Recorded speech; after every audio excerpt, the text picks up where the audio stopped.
கோவை வடவள்ளியில் தோட்டத்து வீட்டில் கட்டி போட்டிருந்த 4 ஆடுகளை வெறித்தனமாக வேட்டையாடி கொன்ற சிறுத்தை மீண்டும் அதே வீட்டிற்கு வந்து வேவு பார்க்கும் சிசிடிவி காட்சிகள் வெளியாகி நடுங்க வைத்துள்ளது. இரத்த ருசி கண்ட சிறுத்தை வேட்டையாட துடிக்கும் சம்பவத்தின் பின்னணி என்ன?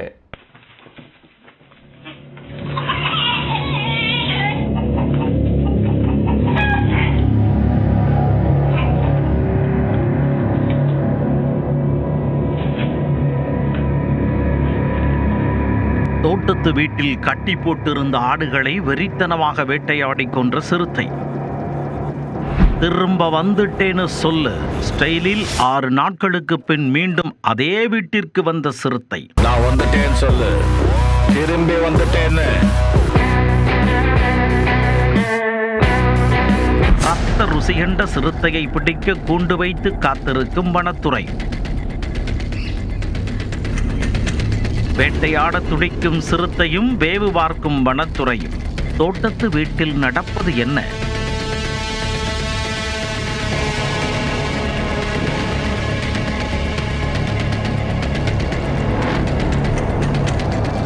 கடந்த 1ஆம் தேதி இரவு கோவை வடவள்ளியை அடுத்த ஓனாப்பாளையம் கிராமத்தைச் சேர்ந்த வெண்ணிலா என்பவரது தோட்ட வீட்டில் சிறுத்தை ஒன்று புகுந்தது.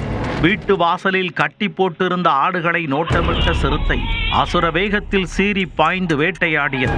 8 ஆடுகளில் 4 ஆடுகளை வெறித்தனமாக வேட்டையாடி கொன்றது. தோட்டத்து வீடு என்பதால் அன்று இரவு யாரும் அங்கில்லை. இதனால் சிறுத்தையின் வேட்டையில் சிக்கிய ஆடுகளை யாராலும் காப்பாற்ற முடியாமல் போனது. இக்கொடூர சம்பவத்தில் ஒரே ஒரு ஆட்டை மட்டும் சிறுத்தை தூக்கிச் செல்ல மீதமுள்ள 3 ஆடுகள் சடலங்களாக மீட்கப்பட்டன. தோட்டத்து வீட்டில் சிறுத்தை நடத்திய இந்த வேட்டையால் கிராமத்து மக்கள் அச்சத்தில் மூழ்கி இருந்தனர். இரவு நேரங்களில் நடமாடவும் கால்நடைகளை வீட்டிற்கு வெளியே கட்டி போடவும் அஞ்சி கிடந்தனர். இதற்கிடையே மீண்டும் பரபரப்பு பற்றி கொண்டது. நான் வந்துட்டேன்னு சொல்லு, 6 நாளைக்கு முன்னாடி எப்படி போனேனோ அப்படியே வந்துட்டேன்னு சொல்லு என இரத்த வாடை கண்ட சிறுத்தை 6 நாட்களுக்கு பின் மீண்டும் அதே இடத்திற்கு வந்துள்ளது. போன முறை வந்தபோது ஆடுகள் கட்டி போட்டிருந்த இடத்தில் அதன் கயிறு கூட இல்லை. எங்க எவனையும் காணும், வந்து சாப்பிடலாம்னு விட்டு போன ஆட்டையும் காணும், ஒருவேளை அலர்ட் ஆயிட்டாங்களோ? இப்படி யோசித்து கொண்டே வீட்டை சுற்றி நீண்ட நேரம் நோட்டமிட்ட சிறுத்தை பெரும் ஏமாற்றத்திற்கு உள்ளானது. சிறுத்தையின் வருகையால் கிராம மக்கள் மீண்டும் பீதியில் மூழ்கினர். தகவல் அறிந்து வந்த வனத்துறையினர் வெண்ணிலா வீட்டு வாசலில் கூண்டு வைத்து சிறுத்தையை பிடிக்கும் முயற்சியில் இறங்கினர். சிசிடிவி கேமரா வைத்து சிறுத்தையின் நடமாட்டத்தை கண்காணித்து வருகின்றனர். சிறுத்தை பிடிபடும் வரை கிராம மக்களின் இயல்பு வாழ்க்கை கேள்விக்குறியாகவே நீடிக்கும். ஆடு மாடுகளின் அச்சமும் அப்படியே தொடரும்.